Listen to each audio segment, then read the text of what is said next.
cada vez más difícil. En este entorno saludamos a Fernando Moragón, es analista de geopolítica especializado en Rusia, Asia Central y China. Con él vamos a intentar desgranar las principales aristas del conflicto bélico y sobre todo entender en qué punto se encuentra la ofensiva militar. Fernando, muy buenas. Hola, encantado de estar contigo, Marta, y con tus oyentes y televidentes. Fernando, hace nada hablábamos de que ya se cumplía medio año, 6 meses del inicio de la guerra en Ucrania. Además, ese día marcado en el calendario coincidía con el Día de la Independencia en Ucrania. Veíamos además mucho revuelo, muchas alertas sobre qué podía suceder en un día tan señalado y un día como hoy, pues ya haciendo esa cuenta, 190 días, que se dice pronto.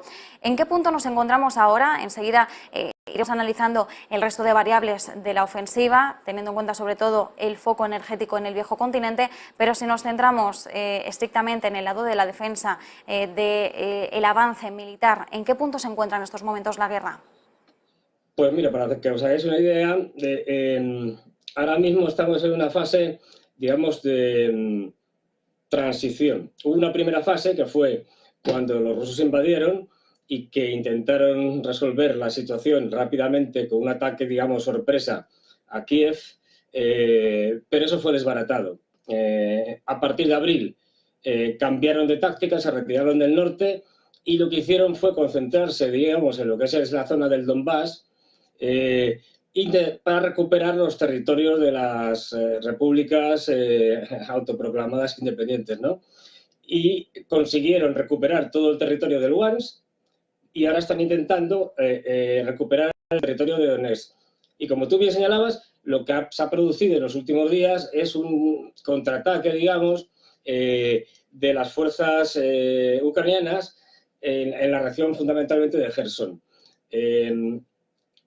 Por el momento, ese ataque ha conseguido pocas cosas. Es decir, el problema que tienen los ucranianos es que, aunque tienen, digamos, suficiente soldados, pero les falta determinado tipo de armamento. Apenas, prácticamente no tienen aviones, por ejemplo, para dar cobertura a un ataque. Y la zona cambia. La zona del Donbass, donde estaba luchando durante estos últimos meses, fundamentalmente, es una zona boscosa, es una zona con ríos, muy urbana, mientras que la zona en la que se está luchando ahora son zonas mucho menos urbanas y es estepa, es urbano, con lo cual enseguida te ven, por decirlo de alguna manera, con lo cual es difícil llevar a cabo cualquier contraataque. Y lo que se espera es que ahora en septiembre, que se ha montado lo que llaman el tercer cuerpo de ejército ruso, con voluntarios, es decir, con soldados que son profesionales de paga, es decir, no son soldados de reemplazo, reclutas. Bueno, pues con este tercer cuerpo de ejército, que no está claro cuántos efectivos tendrá, puede que sea entre unos 40.000, los rusos realizarán una ofensiva en septiembre para intentar terminar de recuperar el Donbass y, si acaso, alguna operación más. La guerra va a durar todo lo que queda este año y seguramente buena parte del año que viene. Es decir, que tenemos todavía guerra para rato. Y mientras tenemos guerra para rato, en Europa estamos viendo cómo se están apretando los machos, como dice la expresión, y sobre todo preparándose para un invierno que se avecina difícil. Ya lo sabemos, además, desde hace muchos meses. Una de las principales aristas, de las principales consecuencias e impactos que ha tenido la guerra, el conflicto bélico, ha sido en cuestión energética, dependiendo tantos países como es el caso de Alemania, de la principal potencia económica de Europa, del suministro de gas ruso. En estos momentos, Fernando, nos encontramos en el segundo día de parón en el gasoducto Nord Stream 1. Es la segunda vez en este verano que se produce un parón por mantenimiento.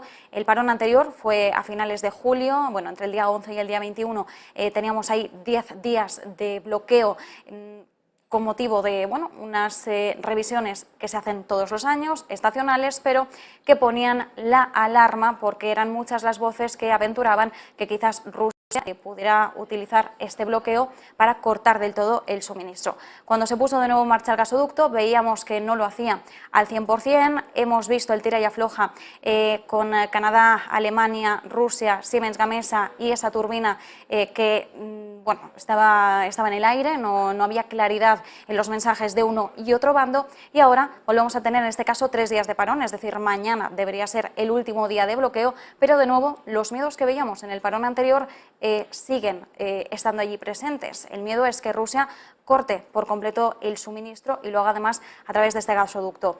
En Europa realmente ya tienen asumido que no vamos a tener nada de suministro ruso. Estamos viendo cómo están intentando llegar al llenado máximo de bueno, tener el almacenamiento posible al tope. Veíamos cómo está ahora mismo al 80% en términos generales en el viejo continente.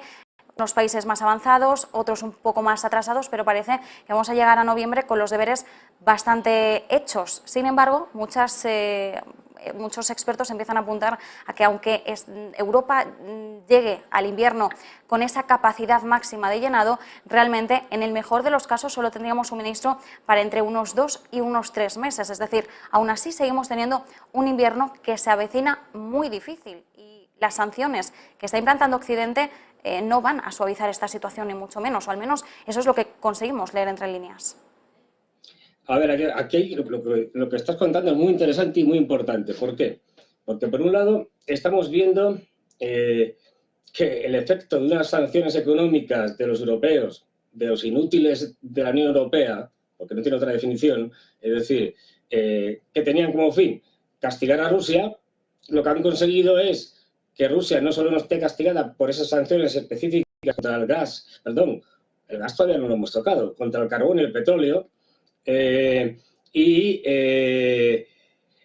hayan creado una crisis energética brutal, especialmente en Europa. Es decir, nos hemos autoimpuesto sanciones. Esto es una cosa espectacular y encima tienen la poca vergüenza de todos los días reírse de los ciudadanos europeos en nuestra cara. Es decir, pues desde el presidente del gobierno diciendo aquello de España, diciendo aquello de que, bueno, que hay que quitarse las corbatas para paliar el problema, a el señor, por ejemplo, Macron diciendo la época de la abundancia se ha acabado. O los alemanes dando todo tipo de instrucciones. Bueno, creo que era el jefe de Unlander diciendo que el presidente de Unlander diciendo que es como una de las fábricas, esto suena a chiste, pero es así, de papel higiénico que servía allí, pues no iba a poder funcionar, que la gente intentara limpiarse, en fin, la parte trasera de su cuerpo con toallitas húmedas o con la mano. Claro, esto es una tomadura de pelo. Quiero decir, que quienes han creado esta crisis nos digan ahora que vamos a ir a un periodo de hambre y de falta de energía, de electricidad, de tal, que vamos a pasar frío, que nos vamos a congelar, es para decirles, en el mejor de los casos ustedes habría que echarnos a todos por incompetentes, es decir, por inútiles. Pero es que lo grave, ya digo, es que todavía no se toca el gas. Es decir, las sanciones se han puesto sobre el carbón y sobre el petróleo. Y luego encima estamos haciendo una cosa que es tremenda, que es que nos estamos autoengañando. Es decir, Turquía ahora mismo se ha convertido en una de las mecas en la negociación de petróleo, de compra de petróleo ruso, bajo cuerda. Es decir, que lo que hacemos es que vía Dubái se encargan de unas cosas que van a Turquía, de petróleo y tal, o cualquier otra cosa, es decir, cualquier otro producto sancionado, y Turquía se encarga de comprárselo a Rusia y de mandárselo a los compradores occidentales, con lo cual encima es que estamos infringiendo nuestras propias sanciones. Europa ahora mismo hay mucho miedo, sobre todo a que cuando llegue el invierno haya cada vez más protestas sociales y los rusos lo saben, con lo cual también están esperando al invierno para, como tú me señalabas, el Nord Stream 1 terminen de cortarlo. Cuando corten el Nord Stream 1, pues Alemania lo va a pasar muy, muy, muy mal y a partir de ahí lo pasaremos mal todos o casi todos. Hungría, sin embargo, que es bastante más inteligente que el resto de los países europeos, a pesar de que ha tenido que imponer sanciones a Rusia, pero ha sabido, digamos, ser suficientemente hábil como para que los rusos le garanticen el suministro de gas, no por el Nord Stream 1 ni nada de esto, que no pueden, sino por el Turkish Stream, o Turkish Stream, el que va desde el Mar Negro hasta Turquía y luego sube hacia la zona donde está Hungría. Hay que tener en cuenta también una cosa, y es que cuando los rusos nos corten el gas, esto no va a tener solución ninguna. El director, si mal no recuerdo, de Shell en Europa, además decía, es que no hay solución al gas ruso, pero no este invierno, sino bastantes inviernos más. Es decir, que no es que vayamos a pasar frío este invierno, luego ya vamos a recuperarnos, vamos a obtener, digamos, fuentes alternativas o de gas, o nos van a vender de otro sitio. No, no hay esa posibilidad. Y lo dice el director de Shell en Europa. No, vamos a pasar varios inviernos igual. Es decir, la crisis está absolutamente asegurada. Y termino diciendo aquello de que o somos conscientes, los ciudadanos europeos, de que estamos en guerra con Rusia. El hecho de que no haya un ataque militar no significa que no estemos en guerra, una guerra híbrida, evidentemente, y que económicamente, en el momento que ellos quieran, nos van a atacar, digamos.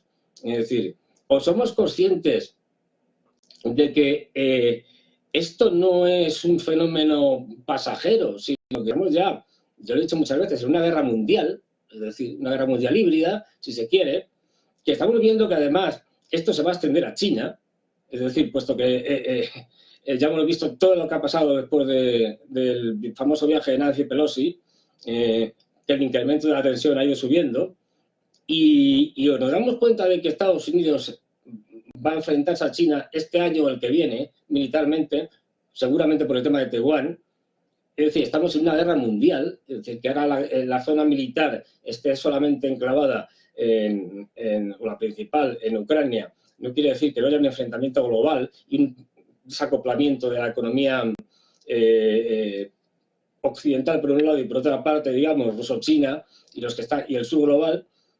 Tenemos además dos encuentros muy importantes. Ahora en septiembre se va a reunir la cumbre de jefes de Estado y de Gobierno de la Organización de Cooperación de Shanghái.